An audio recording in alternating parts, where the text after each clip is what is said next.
In this video, we're going to read the book that we read yesterday, and we're going to take a closer look at it because we reread books because sometimes we could get more information out of them the second time we read than we did the first time. A lot of times we find more details and things than what we heard the first time. Remember, when we are reading a book, good readers use the words and the pictures to create images and pictures in their head of what's happening in the story. And that helps you to understand the story better. So let's look again at how we can visualize. We can look at the cover and we see cars and trucks driving on the road. We see the tall buildings and we see something that maybe looks like a bus. Can you find the bus in that picture? Right here it is. That looks like a bus. Of course, that could possibly be a bus too, couldn't it? So there's several things in there that could be the bus. And I read the title of the book. Clang, clang, beep, beep. Listen to the city. It makes me wonder what it's like to be in a big city because I didn't grow up in a big city. I can picture in my mind what it would be like with a whole bunch of cars and trucks and buses all around me. I see this ambulance here going woo, woo, and I can picture what it would be like to have that ambulance there. I make a picture in my mind of the children on the bus singing and talking. I can see the driver honking the horn, beep, beep, beep. So this picture can help me understand more of what it's like to be in a city. I see here they have trash cans circled. I read that the trash cans are knocking right over here. And the trash cans are on the ground on their side now. So I can picture in my mind what it would sound like when those trash cans fell over. I read that the trash cans were knocking, so I know that they were knocking against one another as the garbage truck drivers and sanitation workers were taking trash out of them and putting it in their garbage truck.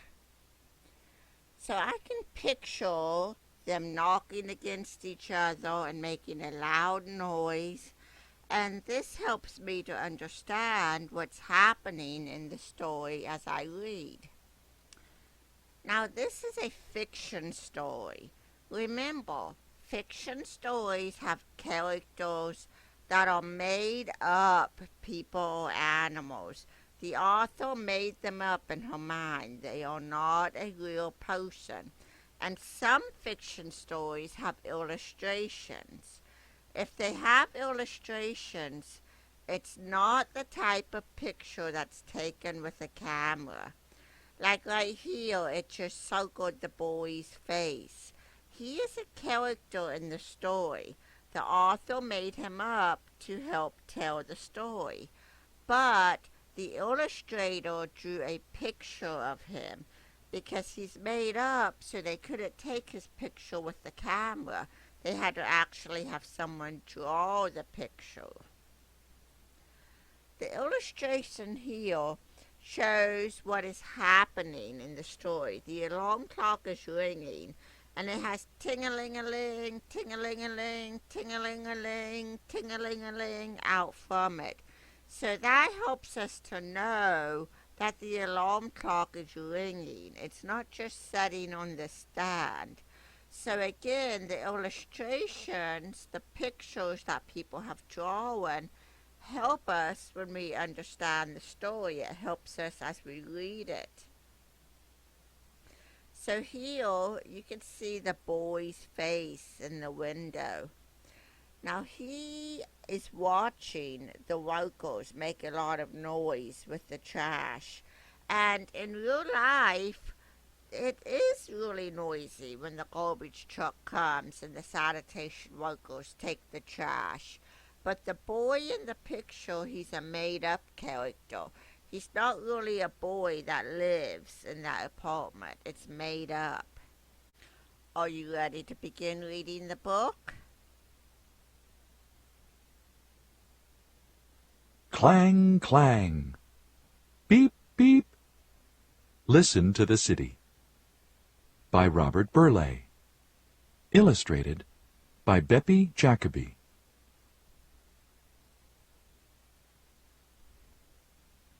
Zzz. I can see a boy sleeping here. I also see out the window that it's getting light outside. So I'm thinking that he will probably wake up soon and get out of bed. Let's keep reading to see if I'm right. Ting-a-ling-a-ling, ting-a-ling-a-ling, ting-a-ling-a-ling, ting-a-ling-a-ling. Alarm clock ringing, eardrums stinging. So I was right about the boy waking up. Now I wonder, what is he going to do next, right after he wakes up? Groo, clunk, thunk, thunk. Big truck rocking, trash cans knocking. So I can picture in my mind what the boy is seeing and hearing when the workers grab the trash can and dump the trash into the truck. In my mind, I can see that the trash cans are flipping over and rolling on the ground after the workers put them down.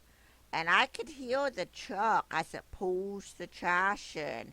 Good thunk, thunk, thunk goes the truck. Rumble, rattle, snore, roar. Subway roaring, riders snoring. So I can picture in my mind what it's like to ride on a train and look out the window. In my mind, I can imagine the rumbling and the shaking. It's very exciting. This helps me to understand what the boy might be feeling, because did you notice right here, the boy and probably his mother are looking out the window? Did you know that the boy was on the train before I pointed it out to you? This is how sometimes the illustrations can help us to understand the story.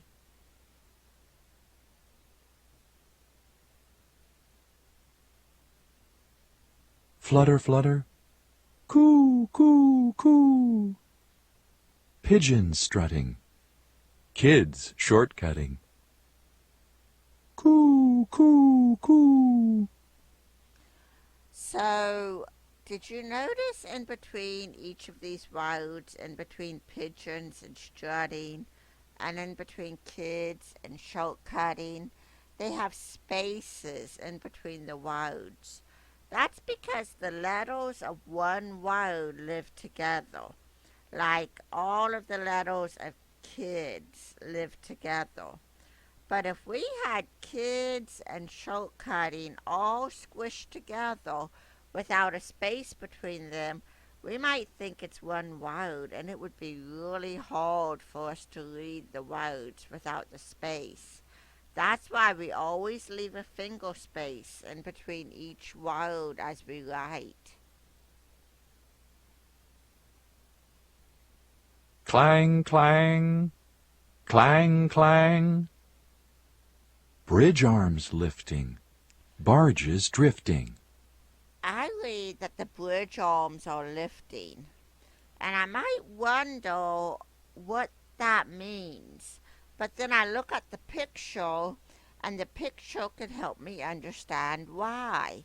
I see the two parts of a bridge are going up to let the tall boats pass. And I may have never seen a bridge like that in person, and maybe I didn't even know that bridges could do that. Because here close to our school, we don't have that type of bridge. But these pictures help me to understand what the story is talking about. Scritch, scratch, hop. Scritch, scratch, hop. Sidewalk chalking. Jump rope talking. Can you put your finger on a space that's in between two words? Not these because they're all up and down. Can you put a finger on a space in between some words over here? You might have chosen that little space, or that little space, or that little space, and any of those would have been correct. Ring, ring, ring. Ring, ring, ring. Ring, ring, ring. Ring, ring. Big crowd yelling. Ice cream selling. Can you find the boy in this picture? And what can you picture in your mind that might help you understand how the boy might feel standing in the crowd? I know when I'm in a big crowd with a lot of people, it's really hard for me to see very far ahead as to what's going on because people are usually blocking and I can't see. So maybe that's what the boy's thinking.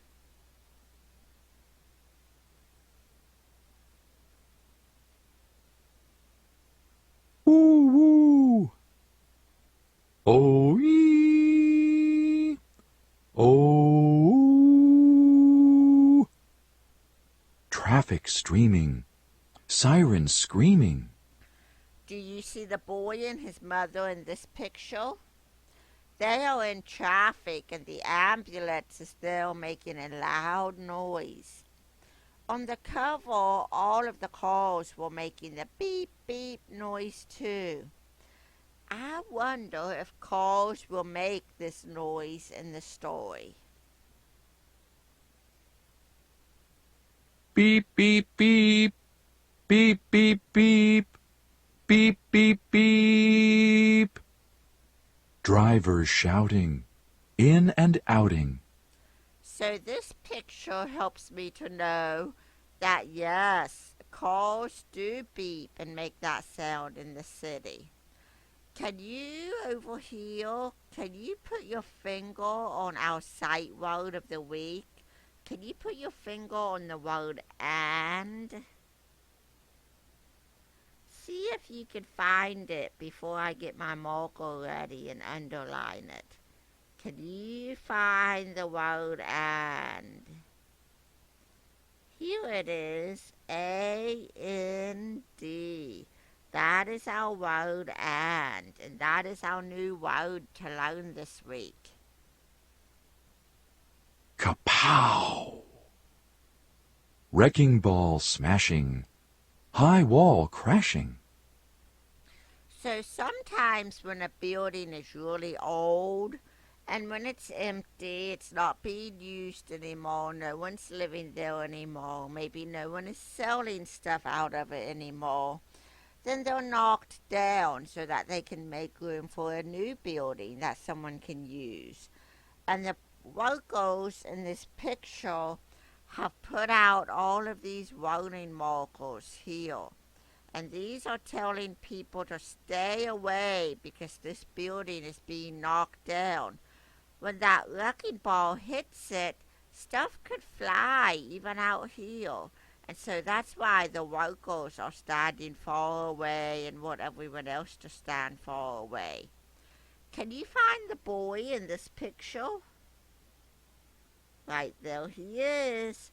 He's showing up in all of the pictures because it's telling what he hears as he goes through the city. Blink, blink, blink. Blink, blink, blink. Red sun sinking. Street lights blinking. So I read that the sun is sinking. This means that the sun is setting and that it's the end of the day. That must be why the family in the picture are getting ready to eat dinner.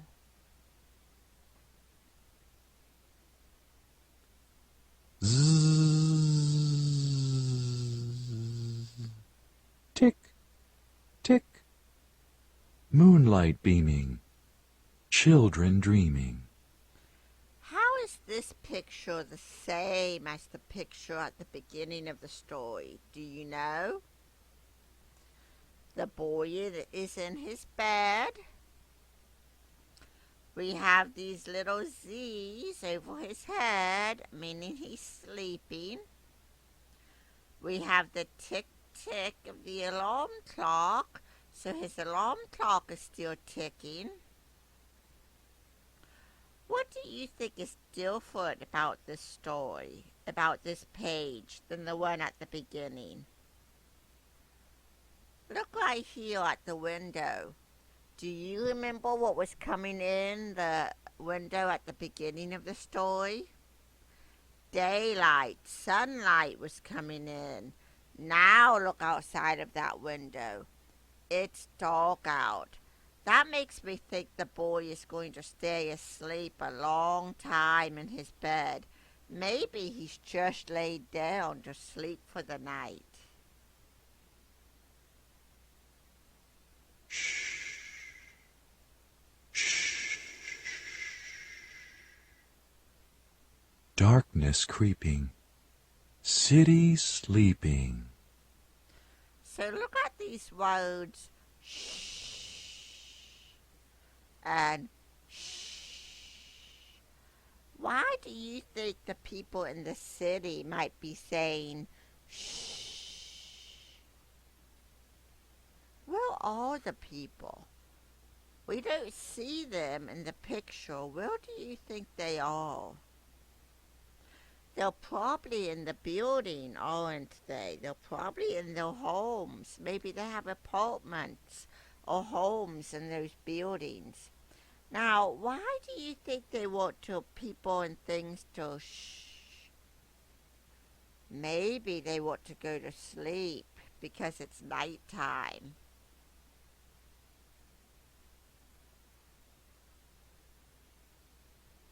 So why do you think the author wrote this story?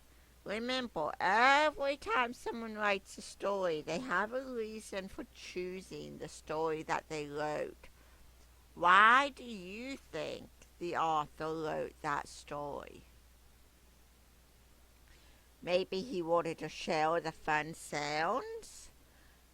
Maybe he wanted for us to think about all the sounds we could hear in a city. Because maybe he knew that there was some of us who had never been to a big city. And so he wanted us to know the different sounds that we could hear. Thank you for reading with me today, boys and girls. I hope you have a great rest of your day.